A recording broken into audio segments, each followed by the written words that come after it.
Imagine waking up in a medieval European city and hearing the sound of music, not from celebration but from panic. People are dancing, frantically and endlessly, not for joy but as if possessed. They can't stop, they won't stop, and soon some of them are dead.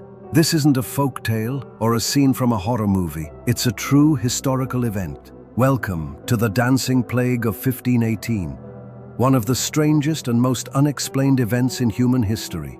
This is the turning scroll, and today we're asking, what really happened during the summer when an entire city danced itself into chaos? Our story begins in Strasbourg, a bustling city on the banks of the Rhine River, part of the Holy Roman Empire, in what is today eastern France. It was July 1518. The weather was hot, tensions were high, famine and disease had shaken the region.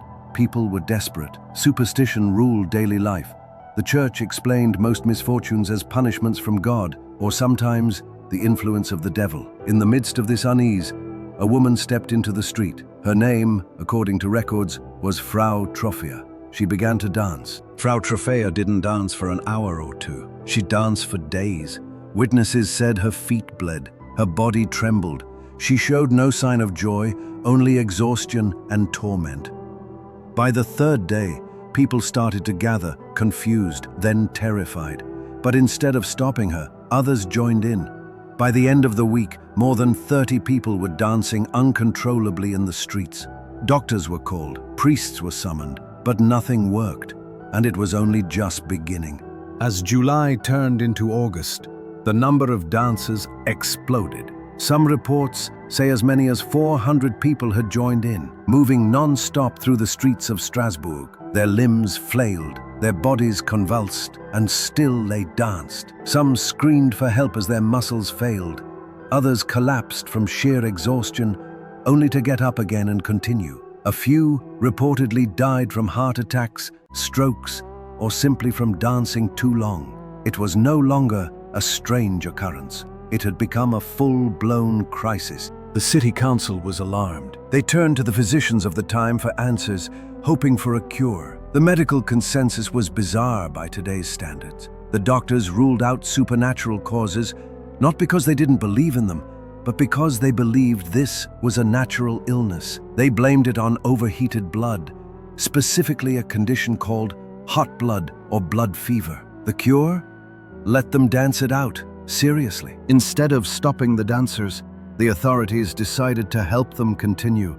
They cleared out a market hall and constructed wooden stages.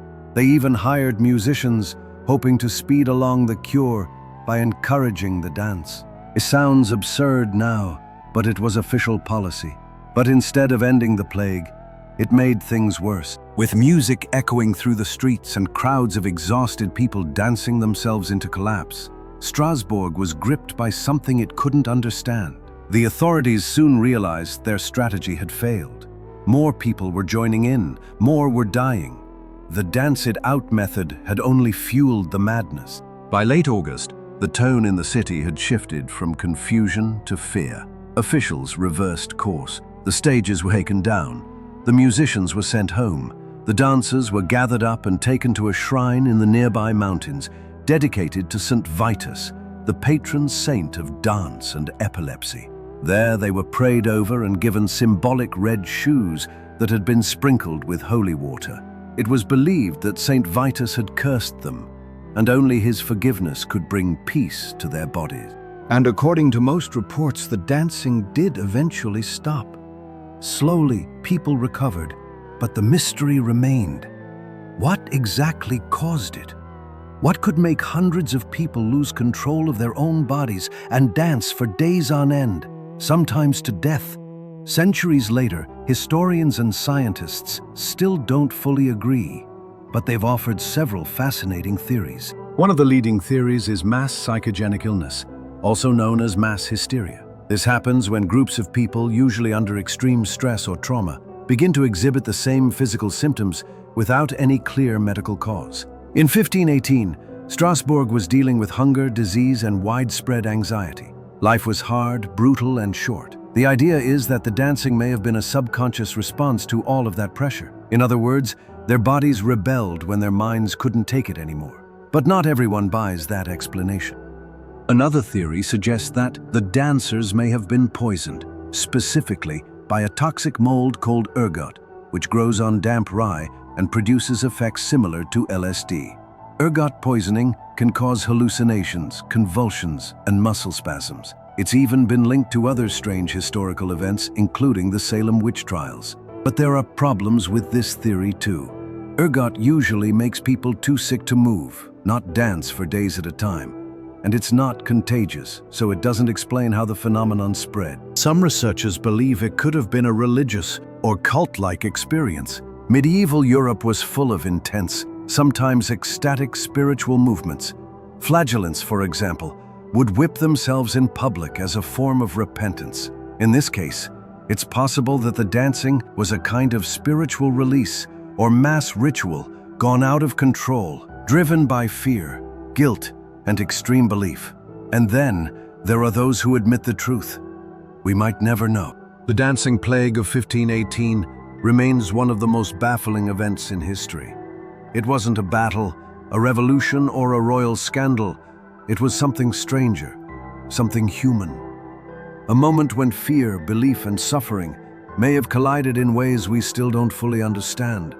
And maybe that's why it still fascinates us. It's a reminder that history isn't just about kings and empires. It's about people, real people, caught in moments that defy easy explanation. Moments that feel closer to myth than fact, but they happened. They left a mark. And sometimes, they raise more questions than answers. What really happened in Strasbourg in the summer of 1518? Was it disease, madness, trauma, or something else entirely? We may never know for sure. But one thing is certain. The past is full of stories just like this. Strange, haunting, and deeply human. Thanks for watching The Turning Scroll. If you enjoyed this journey through one of history's weirdest chapters, like, comment, and subscribe for more stories from the shadows of time. Until next time, keep asking questions and keep turning the scroll.